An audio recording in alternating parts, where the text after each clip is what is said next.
Fan art in your room, daylight seeping through window, shifting to blue.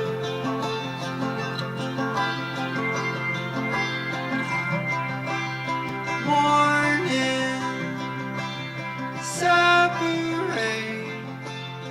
push down. Hey everybody, welcome back to the podcast. That was a snippet of a song from the band Runner. And we're super excited because we got to interview Nate and Noah from Runner. So we hope you guys enjoy the interview. And I can't explain it now. My head's so fucking loud. Gave up on knowing why. Sit in silent, passing time.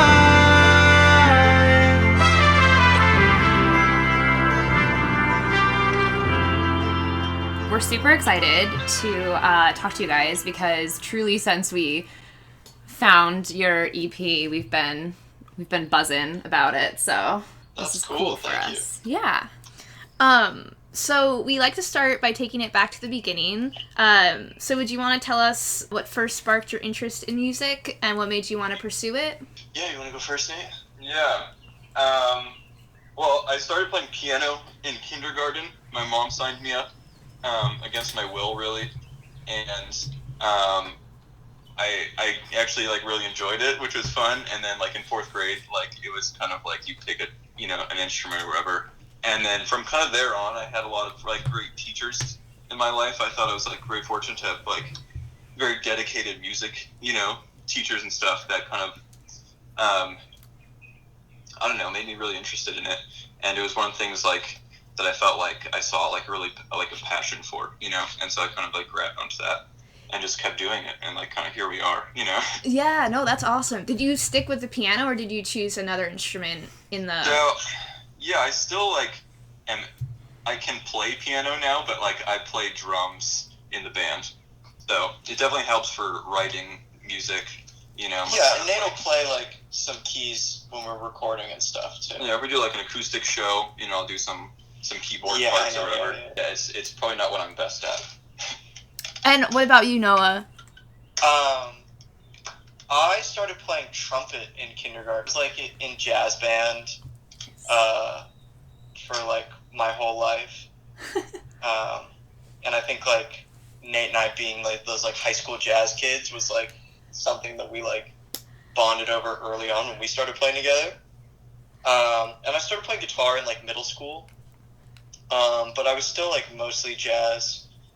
And it really wasn't until I got to college that I started writing music in the way that we play music now and we write music now. I think that I definitely had some teachers that I liked, but most of the motivation to keep me playing music and stuff was my peers, my friends in college that were also writing music when I was just starting, and definitely the people that we make music with out here now. The people that definitely convinced me to kind of make the jump, because I don't think I decided to pursue music as a career until maybe my junior year of college, and I wasn't at music school and I wasn't studying music, but I just kind of knew that it was what I wanted to do. Yeah, when you know, you know.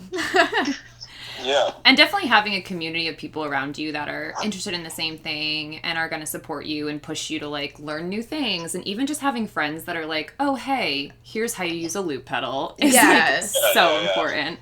How would you guys say that your writing differs from when you first started out till now? The first record we made was kind of an experiment of different everything, and it was kind of on this premise of how you could mess up a simple song the most, and see what happens to it. and then you kind of like whittle away at what doesn't work and what gets like some good crowd reactions and what people kind of latch onto, and you can kind of not say that like we make things for the audience, but it's definitely something we consider. Yeah, it's definitely something like we look into in terms of like how we connect with everybody there at the shows. No, that makes sense. So how did Runner come to be? Yeah, because there's a lot of people involved in Runner. Yeah, there is a lot of people. It was originally, I had this friend from high school that went to college with Noah, and I had heard through him that Noah was kind of like looking for like a drummer, for this band he was in, and so we like kind of like just hung out in his garage one evening, and kind of just like kept playing from there. Yeah, I was trying to get Nate to join a different band that he ended up not joining, and then that band ended up dissolving. So then when that band dissolved, I kind of hit up Nate and I was like, let's start our own band. Nice. Yeah, and then I guess so like the addition of everybody else though is we had been playing shows, just Noah and I as two people with our computer, doing all the backing tracks, which was fun in its own right, but it kind of like boxes you in a way of not having the freedom of kind of changing forms or playing things a bit different without like re-recording all the parts and playing them on the computer again. So Yeah. we tried to replace all of the tracks with real people, and it's cool now because we have a really solid foundation, I think, of like instrumentalists and singers that we're playing with in the band, and so now we can start to reintroduce more electronic elements back into it that kind of fills out the sound a bit. Yeah. Nice. So did just the two of you then work on Awash? Is that what you guys wrote in your room? Awash is just us. Yeah. Okay. All right. I mean, there's like our friend Adam plays bass on one song, and my sister Charlotte sings harmonies on one song, but everything else is us. Nice. And then for Fanon, we tried to like get as many people involved. It was kind of the opposite idea of like, instead of us trying to do everything, we like tried to bring in as many people as possible. Yeah. Team effort. Yeah. Mm-hmm. Yeah, it's a really cool sound. It's like vintagey and like velvety, but also like there's like punk in there and stuff. Yeah. It's really, really cool. It's awesome. Velvety, I like. Yeah, like velvet. But yeah, so speaking of Fanon, I think listening to the new EP from start to finish, it feels very like each of the songs are interconnected in some kind of way. And we were actually wondering if you guys wanted to kind of do like a track by track analysis of each song on it and kind of how each song came to be and what it means to you and how it contributes to the grander conceptual notion of the album. Yeah. Yeah, that's cool. Awesome. All right, so let's start with Sublet. How did that one come to be? Sublet was the first song written for the EP. And I started that song when I briefly moved to Providence, Rhode Island, in 2017 for 6 months. And I kind of started it there. It was the only song that I wrote while I was there. And it was probably different, but it kind of just started with the name. A lot of songs, like lyrically that start for me, start with the name. Mm. And then Nate and I maybe recorded 70 different versions of that song. And we kept changing the chords. And it was like, and it felt so dumb at a certain point because it's like, it's such a short song and like not a whole lot happens. And I just like, we were playing with like different chords and I like couldn't figure out how to like turn it around at the end. And then Nate and I spent an afternoon just like playing it with like every imaginable chord progression we could think of. And then we finally landed on like the one that it is. And then when we were recording it, we were just like trying to throw in a lot of things. That beat boop thing, we kind of stole from a Kanye remix that we found on SoundCloud. That's And amazing. then the rest of it, Nate could take over, because it was like we were working on it, and then Nate kind of randomly just decided to make his own remix of the demo that we were working on, and then we ended up like reincorporating a lot of those remix elements. Yeah. When I get bored, I take songs that I like or are done, you know, and then just like try to make them into something else.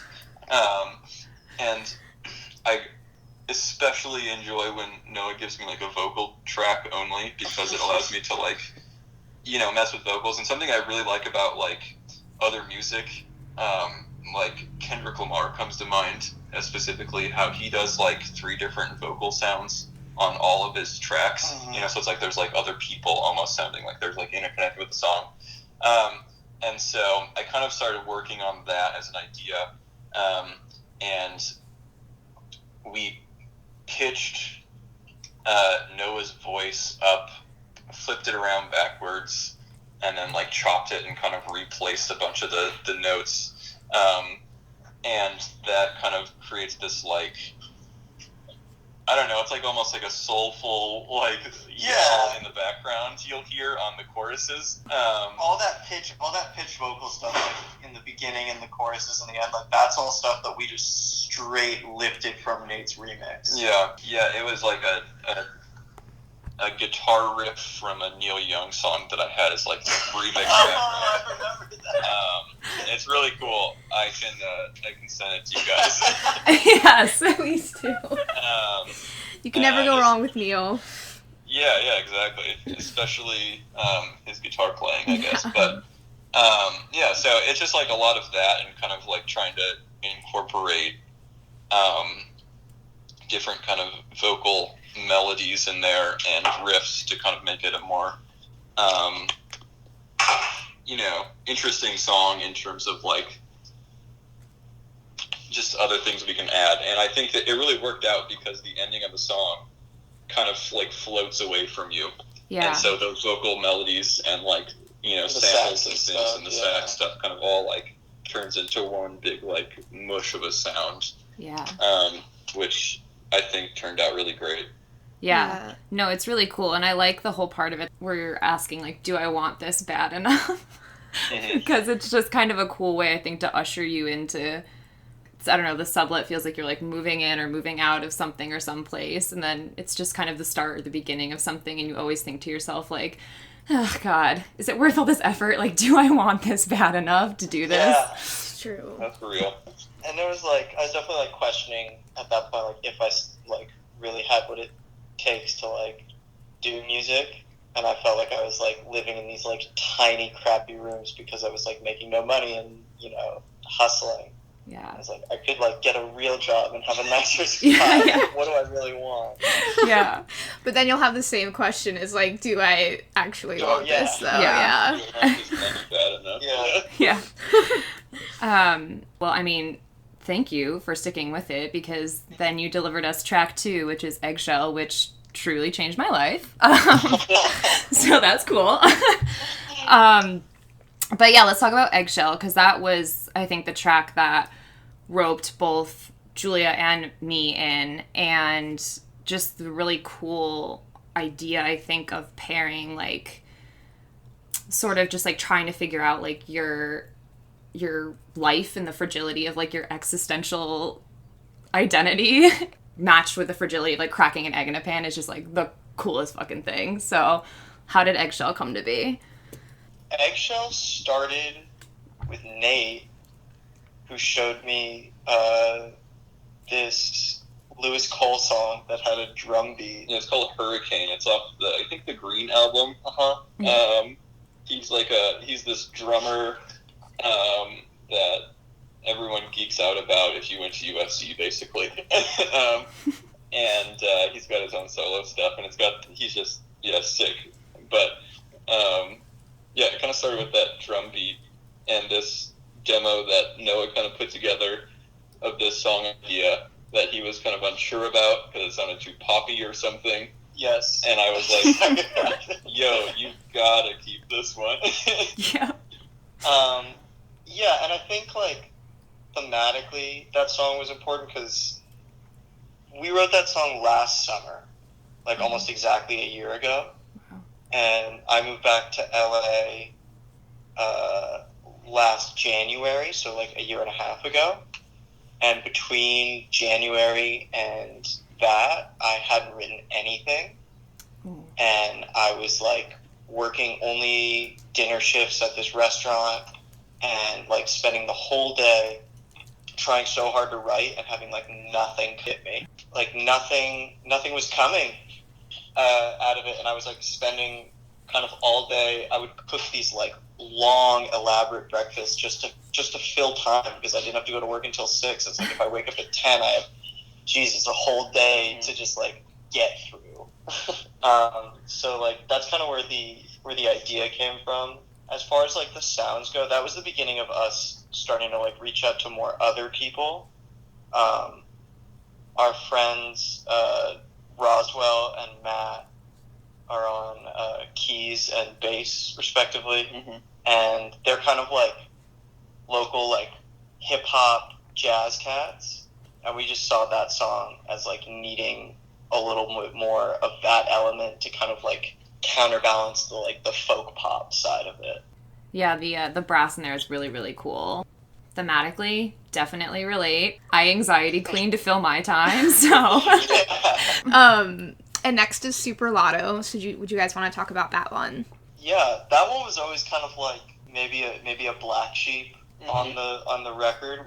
We always liked it, but we're like unsure of what to do with it.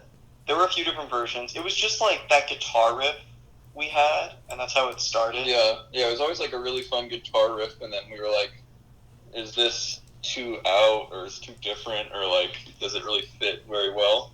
And it ends up being like a lot of people's favorite song on the EP, because I think of those exact reasons. Yeah. And so it's always weird when like you make stuff and wonder about people's reactions before you know what they are, you know? And it's like, it's good to know now that people like it, because like it just kind of proves that like you just should put out what you like to make, you know? And like people enjoy you for being you know, in a sense. Those are all the reasons we liked it, is because it felt like a really cool spike on the album. Yeah, right. Yeah. It's definitely like taking a few pages from like the Alex G book in terms of like songcraft. And then lyrically, like those were lyrics that I had kicking around for a really long time. I kind of like, for same as Sublet, like that was like a title first. Eggshell ironically was not. That was like titled towards the end, and it was kind of like, I'm so dumb for not having thought of that earlier. I think it was just called Kitchen Anxiety. That's like the horrible name. That's what the file is called. It's gonna be like the title of my autobiography one day. Yeah, right? But it's like, it's so it's so dumb that like that title wasn't immediately apparent. Super Lotto was just not necessarily truthful, but like vaguely anecdotal about just like your birthday, and like how we like put this like weird emphasis on just like one day. So it's like this like story of like your 18th birthday spent alone buying your first cigarettes and lottery ticket. We sound so happy. Yeah. That's right, we've all been there. No other way to spend your 18. Yeah. Super cool. And the sax, like my favorite part of that song is the sax solo. Yeah. Which we pretty much knocked out in one afternoon.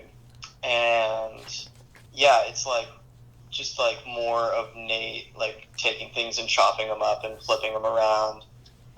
So we just like got a bunch of raw like sax recording and then totally just like altered it to fit exactly what we were looking for. And then I remember showing it to my sister's boyfriend, who's a music producer, and he was like, you should just take out all the instruments at the beginning of the sax solo. And then we did it, and I was like, oh my god, yes. Yeah, I think that's what like really sold me on the tune, to be honest. Yeah, I don't think if it didn't have that, it might have not made the final cut. Yeah, it would have been like too hard the whole time or something. Yeah. And I knew like that drop and then like epic solo sort of vibe in order to really kind of have that contrast that it was missing before. Definitely. Yeah. All right. Let's talk about Fan On. Fan On was definitely the song that, like, for me, lyrically, thematically, brought everything together, obviously, because it's the title track. Yeah. But it was like, at that point, we already had Sublet and Eggshell and Super Lotto. So the EP roughly runs in chronological order, although, like, Super Lotto's vague, because we were, like, working on it, and then we put it away, and we're working on it, putting it away. And at this point, we'd put it away. But then Fan On, I wrote just, like, really quickly all one morning. And I kind of liked it, but I thought it was maybe, like, too short. And I took a video and I put it on Twitter. And then I, like, didn't think anything of it. So that video is still there of, like, the original Fan On. There's different lyrics in different spots, too. And I don't even think the ending is there because I, like, didn't want to sing that loudly into my phone. Yeah, it's, like, a pretty simple song.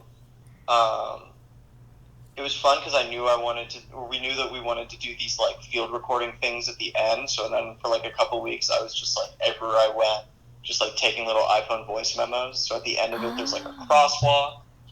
There's a fire alarm going off at a crowded bar. I was wondering what those were. An automated voice call from the DMV. From the DMV. That's brilliant. Just more anxiety, basically. Yeah. And that was, like, that made it all click, because, like, at this point, it's, like, late August, and, like, we're in my living room now, which is, like, where I think I was sitting when I wrote the first part of that song. And it's, like, so hot. There's just all these fans going, and you forget that, like, that's not what silence really is, and then when the fan goes off, and it feels, like, super quiet. Yeah. And I was like, oh my God, that's it. Like, that's what, like, sitting at home all day feels like. It's just, like, constantly, like, whirring in the back of your head. Yeah. And then with that, we were like, okay, now that's the record. Like, that's the concept. And we, like, dug up Super Lotto again because it felt like it couldn't stand on its own. But, like, now that we've got, like, the whole concept in order, we were able to, like, better understand its place with, like, all the other tracks. Mm-hmm. Yeah, absolutely. And I love how you guys have on your Bandcamp page that it sounds like background chatter during daily routines, daydreaming at a party. It's the fan on in the back of the room. Like, it's just the coolest way to describe, I think, the feeling of, like, just, like, anxiety and, like, having it always buzz in your head and stuff, and, like, you almost get so used to it you don't even think about it until for a second it turns off and you're like, oh my God. Yeah. What is this You don't silence? realize that until you, like, take a step back and, like, really analyze what's going on. Yeah. Exactly. You're like, this is what it's not like to worry. And then you start Yeah. worrying because you're not worried. Exactly, yeah. It's a cyclical cycle. Fucking starts all over again. Yeah. That feeling is represented on the album. It's like the 2 seconds that iTunes automatically puts in between every song. Yeah, and so then Frame is the last track on the EP, which I think is a really cool idea because it does feel very much like a concept album of, like, just living kind of through these, like, mundane days and trying to deal with these, like, what seem like little things or, like, little victories, like turning 18, but, like, for some reason it's just, like, 10 times harder than it should be. And I think it's cool because it's the idea when you look back on the album that you feel like almost everything is happening, like, within this frame of, like, your life and, like, the picture of your life. And then Frame feels like what happens if I start to fall out of that picture and, like, what happens outside of, like, the frame of my life that I'm so used to. So is that, like, what you guys were kind of going for with that song, or? Lyrically, yeah. It was just, like, I think that song started with Nate. Yeah, that song wasn't even on the EP for, like, 80% of The EP, what we thought it was going to be. And it was another, like, guitar jam thing that was going to, like, kind of riff off Sublet, so it'd be, like, kind of like a full circle. sort of sound when you finish the EP. And there's this guitar duo show called Adam Levy and Rich Hinman in LA, and they do Americana tunes, and I like love going to these things because it's just they're like the best musicians in LA. And so I tried to like make one of their songs one day, and kind of came up with like general like chorus and chords for the tune, and so then we started making it, and just like decided that had to be on there, you know. Yeah. And I think like starting with there to like more get to your question about the lyrics was like Nate showed me those chords, and I was like immediately taken by it, and the lyrics just like came pouring out. Like all of those lyrics are probably written in like the first 20 minutes. Wow. And it just felt like kind of like the like necessary like catharsis of like finishing like that was going to be the new last song, because it was just like it's not really like about anything specific, but at the same time I felt like it like touched on all of the other like themes and stuff that like we talked about, and just kind of like, you know, seeing yourself in all these other things, and then just like seeing yourself alone without like the use of any sort of like physical metaphor that we used on any of the other songs. Yeah. It's kind of like relatable in that sense. I think kind of goes full circle. Yeah, absolutely. Which I think was a better choice in the end, now knowing what the like first version of it was, just because I think like lyrically, I think Noah does a great job of like conveying a lot of that stuff, but also leaving room up for interpretation. So, you know, so it's like really cool to like hear your interpretation of it as well, because you know, like I think music should create that sort of thing, but also lead you in the direction of where we want you to go. Totally. You know. Yeah.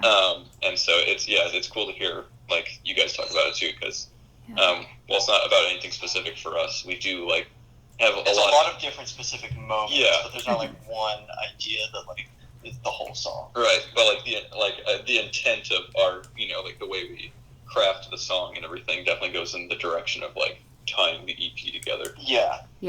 We've had a field day reading into all of this, but Frame field day, cool. Did you get to the secret track? The secret track? No. Ooh, I'm outing it. There's a What secret. is it? Oh yeah, there is. I forgot about this. Oh, where's... So Nate kind of mentioned that like there was a different song in the track 5 slot before we had Frame. But we wanted to keep the release short, so when we added Frame, we cut that song. But then we decided to sneak it onto Bandcamp as the hidden bonus track. Oh, we're gonna have to get into that. That one's called Another Sublet. I love how it's like EP starts with sublet and then the bonus is like another sublet. So it's like a continuation. That was like always kind of the intent, and like the sublet series is like an ongoing series that we've been working on. So there's like more. Yeah. There's more sublets. There's more sublets to come. The 18 we've all had, you know? That's the thing, you know, you just keep moving from place to place, renting out room to room, and it's either the same or it's different every time. Yeah. Exactly. And I think that's what we liked about having it be like an ongoing thing. Yeah. I also felt like it was kind of like enabling for me, because I was writing essentially the same song over and over again, and I was like, what if that was the thing? What if it kind of was the same song? Yeah, let's lean into that. Right. Copy and paste. So what's next for you guys? We are about 80% of the way through recording the next EP. Exciting. And we're playing some shows in LA in August and in October. That'll be the biggest shows we've ever played. Yeah. Yeah, you guys are opening for Pine Grove, right? Mm-hmm. We are. It's gonna be sick. Yeah, that should be really fun and like a great learning experience too. because it'll be twice as big as the biggest place you the ever biggest played. place you've ever played. Yeah, and I think it's great to play outside of what you're used to, in terms of just like being a musician and trying to like understand what it means to play big shows and stuff, because it's so different from when you play small venue to DIY house show to giant, like bigger room in LA. And to have like those tools is going to be so great for like when we want to headline somewhere in the future like that. Absolutely. Come to Nashville. Please do. I love playing in Nashville. It's one of my favorite places to play. Yeah. We'd love to start hitting the road more. I think that's definitely part of the next phase goals. Yeah. We put talked another record. But we had some goals like maybe like what was that, like November, December last year, somewhere. Like we met like in Noah's garage with like some of our friends who help us, and all of our goals were like basically met, already. We needed to like get people listening, get our like streaming numbers up. Which isn't always a sexy goal, but is kind of like the precursor to what we really want to do, which is just like be on the road and like play for people. It's definitely transforming from like how can we get like 10 people to listen to this to like how can we make a billion. A billion. Yeah. A lot more. Yeah. More, and just like make it like a thing now, Yeah. Well, Julie and I are going to do everything we can to be your Nashville PR team and make sure everyone knows about you guys. We'll spread the word. I've always wanted to be sponsored by Frothy Monkey. What is that? We'll work on that for you. Yeah, we'll make it happen. Coffee shop in Nashville. I'm sleeping later every day.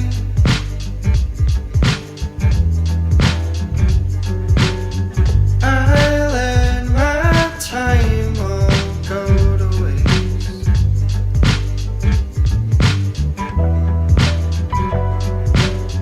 I'm cracking eggshells in the pan too much.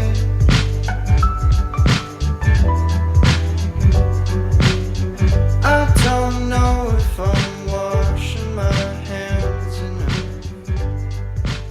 Well, now we have our rapid fire round. Cool. So what is your go-to song or album you listen to when you find yourself in either a state of internal or external chaos? Mine is probably In Rainbows by Radiohead. I know that's a classic answer, but damn, that's a good album. I think I have two, and it's just because, like, if it's, like, really, really chaos, then it's Highway Rider by Brad Mehldau, because it's all instrumental, and it, like, mellows me out more. If it's kind of like a morose, like, chaos, then I probably go for Transatlanticism by Death Cab. Oh, what a great record. I love that record. So good. One of their best. What is one song you wish you wrote? Oh, I think about this all the time.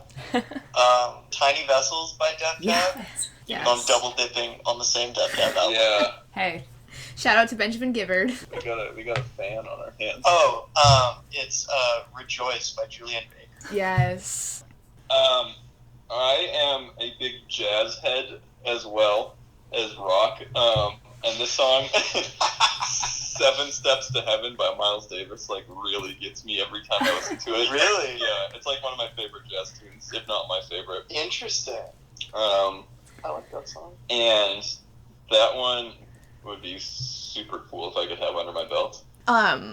If you could score the soundtrack to any book, which book would you choose? I mostly read short stories, which I feel like is not super fun for scoring because you don't have that much time to fill.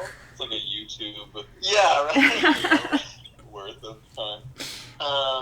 We're sitting in my living room and I'm just looking at my bookshelf right now. There's a short story by Tobias Wolff called Bullet in the Brain, and I think I would want to do that.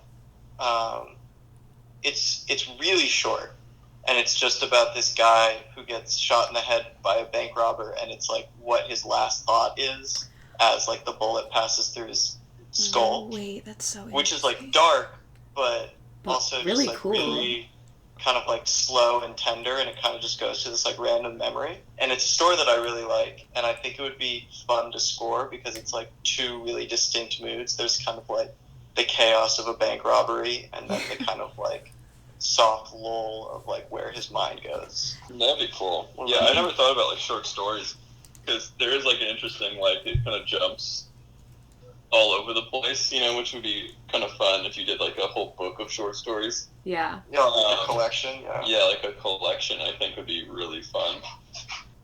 I've always wondered what I would write if I did the Harry Potter books. You know, I think that would be kind of interesting because like I don't know what magical music sounds like when you know, if I got that gig. Did John Williams do Polar Express? Probably. That guy's a That's a better. badass. That's a better soundtrack than Harry Potter. I thought you were gonna say better than the movie. No, the movie is way worse. The movie's great. The music for Polar Express is Is Polar Express a book? Yeah, it I is. feel like it is, yeah. Yep. No. You learn something every day. after this. I want you to play on the piano what you would play as a wizard theme. Give me your Hedwig's theme. Right, but that's like a good. No, that's a good one. What do you play as Hedwig's theme? Well, do you even call it Hedwig's theme? Like, Yeah, I probably would call weird it. move by John Williams to like put the whole theme on the owl. What's a favorite show that you've played? Ooh, we played a little kind of like community music festival called Echo Park Rising last year. And it's fun because like all your friends are kind of just like out and about, and they close down a lot of the restaurants and you know like bookstores and stuff on or near Sunset Boulevard in Echo Park, and which is a neighborhood here. And so like everyone that we knew kind of got to come out to the show, and we hadn't really played any like really fun shows yet. And that one, I don't know why so many people came, but it was packed, and it was just super fun for me. It was towards the end of the festival, and like a lot of our friends had just been out. And yeah, it was like Sunday night, and it was like hot and sweaty, and it was like very DIY feeling. But like I thought we just killed it. We had 4 saxophone players. because 2 said they weren't going to come, so we got 2 subs, and then the 2 who said they weren't going to come ended up being able to come. Yeah, so like we just had people like overflowing onto this like tiny stage. It was like it's like a coffee place we played. Yeah. We did a blast, and it was fun. That's awesome. I think that was definitely fun. That I always think of as being like kind of the turning point for the band live. Like that's when our friends like stopped coming to the shows just because they were like being good friends, and it kind of felt like they started like actually like having fun at the shows. Yeah. And then this year we've gotten to play some big shows. We opened up for Yoklor in New York for like a sold out Bowery Ballroom, which was really fun, and that still is the biggest show we've ever played. Nice. And then the fan on release show was really fun because that was our first headline show, and it was sold out, and it was just like kind of like the show that Nate was describing, like where like all of our friends were there, and it was just like a really kind of like warm room. And then randomly Nate and I have been playing a lot of like little house shows as a duo where we bought this old Casio keyboard off of the Goodwill online. We just like queue up different drum loops and just play over them. And those have been some of my favorite shows that we've done, just because they're so free, and we're just like making these like toy sounds, but like still like seeing all the songs through on them, which is fun. What would your dream collaboration be? It'd be cool to work with like a legendary like ambient rock producer, like a Brian Eno type, or like a Nigel Godrich type. So I think that's definitely up there, because like production is something we both like to do, but it's not necessarily like either of our like fortes. So if we got someone who like has produced like albums that are kind of like legendary for us, I think that would be a dream for me. What about you? I think mine is like someone who I could go into a studio with and like really expand my mind on like conceptualizing music. Because a lot of times when you go Taking into LSD alone in the studio. doing crazy shit. But I feel like when I go into the like you play, drums on a track or whatever, like you've got a pretty good idea of what you should be doing and how it should sound, and you want to really make sure that like it comes together. But I think it'd be really interesting to go and kind of like talk with a producer or another musician and like get their kind of like mindset, of something that like it just like was really hard for me to grasp, So like some of these like musicians, like this guy Sam Wilkes is a bass player in LA that I think would be really cool to have in the studio with us, because he just makes stuff where I'm just like, yo, this is crazy, like how do you do this? And just like getting some tidbits of how he thinks would be really, I think, inspiring. Yeah, that's awesome. If you were an egg, how would you be prepared? Poached. On the weekends, I'm scrambled, but during the week, I'm kind of an over easy guy. Oh. Due to time constraints and just making it easy on myself. Favorite lyric off the EP? That's a good one. I think like an obvious one for me is if you ask me how I'm feeling, I'll just lie. I see my best friends every weekend. I'm fucking reading all the time. Yeah. Because it's like it kind of hits at like what I feel like I'm always trying to write as a lyricist, which is like something that is like true and painful, but also comes across as kind of like sarcastic and funny. What about you, Nate? Mine is, I think, Quizzing the drummer on our lyrics. I actually have no idea what any of the lyrics are. No, I think, so, like, I think a lot about melody, and so, like, that is definitely a big factor on, like, what I would choose, and I think when Noah sings Falling from Frame, that's always a fun one, in the outro, dun, dun, dun, because then I get to like hit the hits with him singing, and that's always fun. Yeah. And then the "Do I Want This Bad Enough" was definitely early on, like it just like got me, and that's kind of like what created the whole remix thing, and like I was just messing with that line over and over and over again. Yeah. Because there is something about it like that's so relatable. Yeah. Yeah, that's I also want to give an honorable mention to, I think I'll just stay in Petulant Kid, Drunk on Birthday Wishes. Yeah. Just because I always thought that was kind of funny, and I know that, like, you can't understand what that lyric is because of the distortion on the vocals. Yeah. You're giving an honorable mention to your own lyrics. Well, I had to choose a favorite, but then I wanted to, like, give that one a little love because I didn't give it love when we were recording it. So the EP feels like, I don't know, it reminds me very much of just like moving room to room in your house. And so if you were a room in a house, which room would you be? Mm-hmm. I love garages and kitchens. Those are the two that I was going to say. That's also what that album is. Really. Yeah. Eggshell makes sense. Like a kitchen is a place where like it all goes down. Like you're talking to your housemates, like your mom gets mad at you, like all those things, and you get to like cook stuff and like open the fridge and either find nothing and then leave, or find a ton of stuff and be so happy. And then a garage is kind of like where a lot of the music in my life has been made. Yeah. So like without garages, I have no idea where I would play drums. I think garages too, because like especially in LA, it's like everyone has a garage because legally a house has to have a garage. Oh. Or like has to have off-street parking. So that's like a law. But no one uses their garage in LA. I don't know a single person in LA that has ever parked in their garage. I park in my garage, just for the record. Do you? Oh, well, you have like... I have a shared garage. You have like and it's like a covered thing. There's not like a garage door.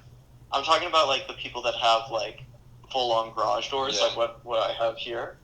And Just a good other room. yeah, and it's just like it's fun to see how everyone uses that room differently, because it's like this extra room that you can't live in because it's like a garage and it's like, Yeah. gross. But how else are you gonna like find a way to utilize it? Because it just like doesn't get cold enough here to like not use it. What's an iconic moment from a show or concert you attended that you wish you could relive? You wanna go first? Yeah, I in high school went to Lollapalooza every year because I was a kid from the Chicago suburbs. And this one year, Cage the Elephant played, and I know they're a great band. Actually, I'm not laughing because it's a bad band. I've never heard you mention that band once. This is crazy. best band ever to come from out of Tennessee, by the way. Ooh, Yeah. Julian Baker, man. Ooh, True. contentious, yeah. That's very Yeah. true. Okay, so they played, and they've got this like bridge that's like even in the pouring rain, and they just kind of sing it over and over again, and it was like torrential raining at this thing, and you're like with all your friends, That's and pretty like nice. your legs are like getting like swampy, you know, Yeah. and like just like it was in a band shell, so like the water was rising in the band shell, and everyone was like, "Oh my god, what is this?" And it's like one of my favorite concert moments of all time, even though like I don't really listen to Cage the Elephant like on a regular basis. It was just like the most perfect timing of a thing. They're cool live. I remember seeing Yeah, he was like in a dress and he was like jumping off shit, and it was just like, yo, this is what like rock is all about, you know? Yeah, I think for me, I remember being in college and Pine Grove came to play in my friend's living room. What? And this was like before Wow. Cardinal came out and like before they really got big. And there was like an acoustic live video of that song Angelina, but that was like the only version of it. And they started playing it, and like as soon as that beat comes in, like it's so bouncy, Yeah. and everyone started jumping in this living room, and I was so scared the floor was gonna cave, and you could like feel it bowing Oh, it's so cool. with every jump. And it That's was so like cool. there were maybe like 150 people crammed into this tiny living room. Damn. That's awesome. Yeah, and that was super fun. Angelina is honestly like the best minute and a half feeling of your life. That song yeah. is The good 90-second song is, you know. Better question is, which Angelina is the best Angelina? audio tree version. Oh, okay. Do you disagree? No, I do agree. I think that's a great answer too, because I think that's their best album in terms of like recorded material they've Yeah. ever put out. I agree, but I think I like the Skylight version. And finally, what would you do if you won the Super Lotto? That's hard because it's like obviously I'd still make music, but if I didn't have any sort of like financial incentive, like what would like light the fire to like get things done other than just like a sheer like interest in doing it? Yeah. I think to make music good, this is a controversial like mindset that I have, I think, but like you have to be under some sort of stress or like life has to happen to you. There's gotta be a motivator or something. Yeah. Yeah. No, for sure. I honestly think that if I won the lottery, I would like probably invest in like a lot of really nice gear and like maybe like sick keep gear. some of it, but like I don't know. I'm not trying to be like a billionaire. Like, I'd donate a lot of it. Yeah. I would hire a financial advisor. Yeah. Like, here, deal with this. Help me, yeah. Yeah, like how much can I just like have to like not be really stressed out about money, but like, you know, like not be like totally. Christmas would be fun. Yeah. Yeah, we'd be going on a couple vacations, but then my financial advisor would advise me not to do that anymore. And I'd be like, okay, that makes sense. I'd gear out for sure though. Like, A sick studio would definitely be in our future. yeah, like with like a real like tape Yeah, and everything. someone who knows how to use tape. We hire an engineer at all times. Well, thank you guys so much. It was great talking with you. Yeah, you too. Thank you. It's like really fun hearing your input, and it's cool to like hear that people really dig what we do. Yeah, it's cool to talk to anyone that's like taking the time to actually like listen through it. Yeah, no, Yeah. it's truly, it's awesome. Yeah, thank Like, you for not putting to- it out. Yeah, not to freak you guys out, but like, I'm literally gonna get an eggshell tattooed on my body. Yeah, Cool. But yeah, no, this That's has been awesome. awesome for us because absolutely love what you guys are doing. Hopefully we get to see you sometime in Nashville if you come here. We'll start working on that frothy monkey. Believe I can turn it all. Wasting a year in the garage like a gravel pit. But I'm young, I should just fucking enjoy this shit. I hate the part of the song where the chorus hits. 'Cause I don't like sticking flags on my nervousness. Stuck in the kitchen for hours, it's my default. Still can't determine between white sugar and salt.